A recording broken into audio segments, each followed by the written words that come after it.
হবিগঞ্জ জেলার বানিয়াচং উপজেলা ঘুরে আমরা এখন যাব আজমিরিগঞ্জ উপজেলা।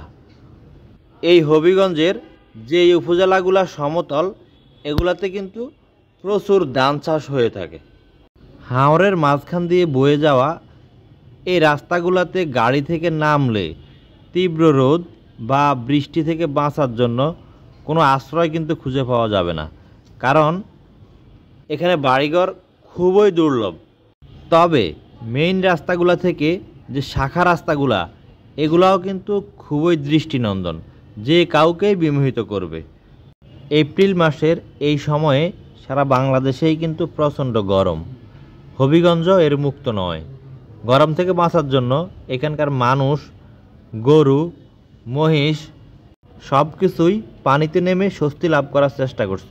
হাওরের মাঝখান দিয়ে চলে আসলাম বানিয়াচং থেকে আজমেরিগঞ্জ।